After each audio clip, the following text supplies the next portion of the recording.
All right, Peter has picked these three notes, and we'll create a little piece for Peter and for all of you.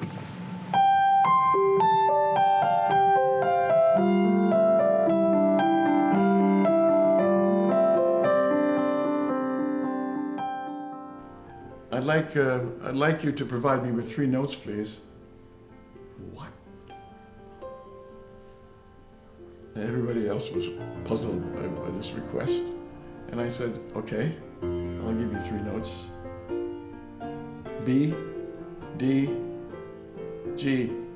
And he turned to the piano. B, D, G, and started to interweave them. And then he started to build structures, B, D, G. And he invited me to come and choose three notes, which I did by sort of pointing at them. You know, I couldn't name them.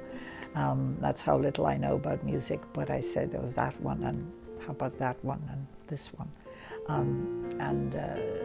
And so he had told me about his instant composition, and I was intrigued. And I was absolutely knocked out. Oh my God, what is this? What is this man? I'm here to share the gift of instant composition, which is a gift I've had all my life, but never thought anybody cared about. I earn a nice living as a composer, as a recording artist. In the summer of August 2011, actually, I was invited by Jan Kaczmarek to be head of the jury at the Transatlantique Festival in Poznan, which had the first competition in instant composition in probably over 100 years. I had a chance to do workshops, improvising ballets with dancers, and musical conversations with singers, have people pick three notes, and talk about the whole creative process. Depending upon who shows up, we may be improvising a scene we'll create a scene for an opera or a situation or musical conversation. We find the director, we put the crew together, we shoot for, I don't know, for 60 days sometimes, yes. It's all the processes, like, can be 5 or 6 years. We spend millions. Yes. And why do we do that? To give you the emotion. You know, to get the audience to the theater, put them, you know, in the dark room, look into a screen and get the emotions.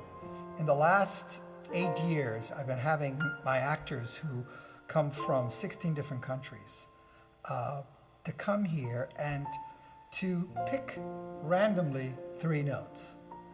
And in some way, which I don't really know how you do it, he was able to not only make an instant composition, but also be able to show their soul. It's a massive production. And then there's one little room in Beverly Hills. You can step in, you know. There is one man sitting. There is a piano, nicely tuned. You pick three notes. That will be experience in 3.5 minutes. And it's such a beautiful thing. And it's really, I don't even know.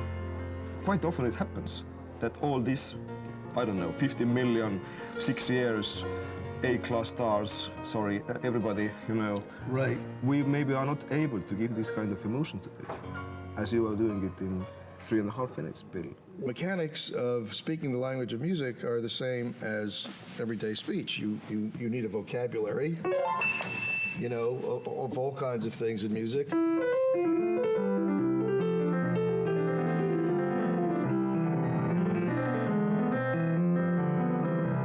So from, you know, the Baroque to, you know, the avant-garde, fine, okay, great. When was the last time you had to tell the tongue in your mouth where to go to form a sound? Right, it's natural. My fingers over a keyboard like the tongue in my mouth. So, you're a dancer, you're a composer, you're a pianist. Learn the technique of your instrument so it is so natural, it's like the tongue in your mouth.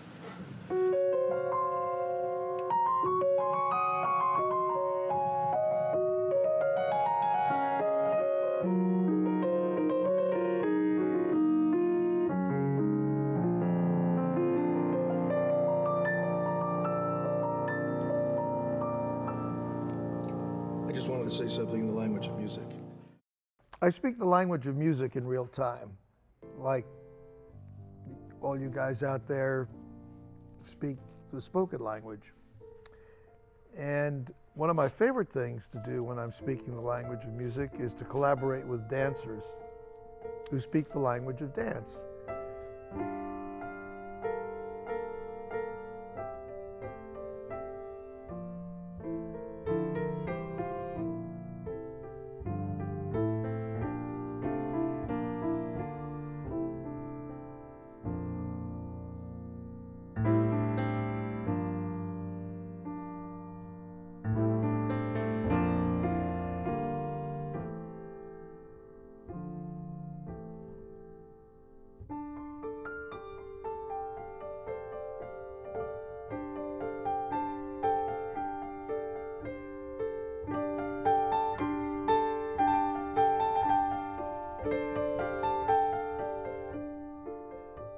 Now, normally if two people are having a simultaneous conversation, nobody hears anything or listens to anything, and it's really an obnoxious thing to do.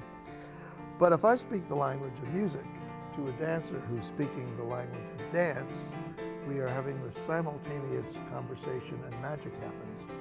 And if we're lucky, what you're going to see are a collection of improvised dances that look like they were pre-choreographed and pre-composed, but honestly, they're created in real time.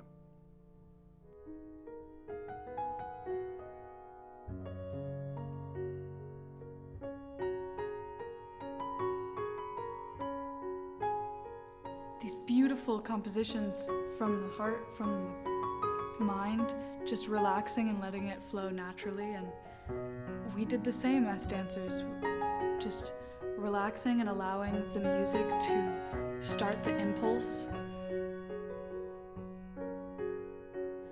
Improvisation is always something I love to do because it's just it surprises me. See, I think we're doing more than improvisation. We're creating in real time.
I've witnessed you playing with other musicians, which I Right. find absolutely doubly amazing. You play with Yes, well, other violinists like myself, and you're Right. both improvising that's together. right. Creating a composition How's in that real possible? time.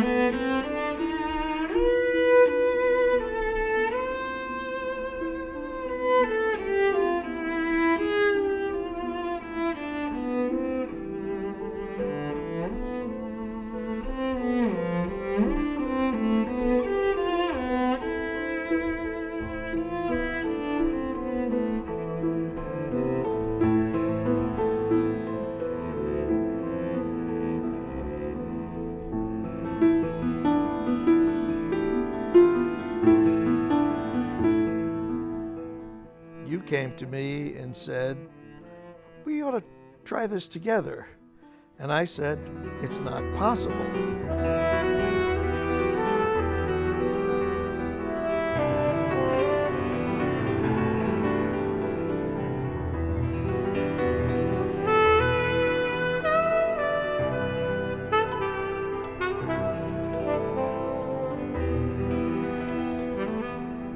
You crawl into a universe, a sonic universe, and you make something that allows the audience to realize that they hear a theme, and the theme is developed, and the theme is expanded, and the theme is climaxed at the end, and you hear a piece. And that's what we've tried to do that not a lot of people do.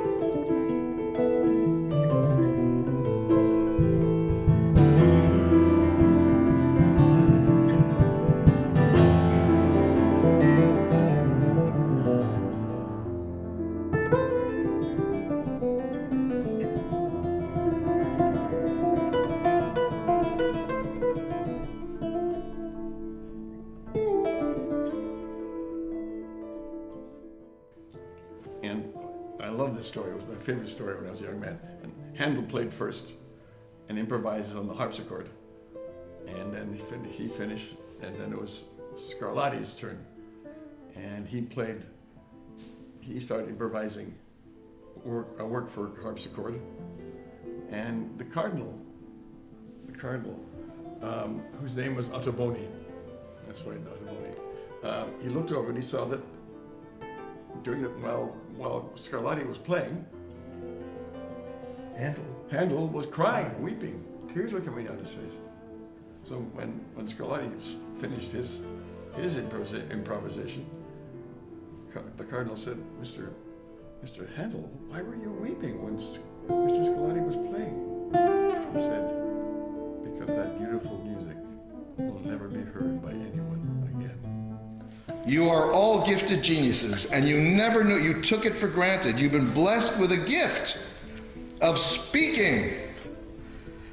Now, all I'm doing is speaking the language of music.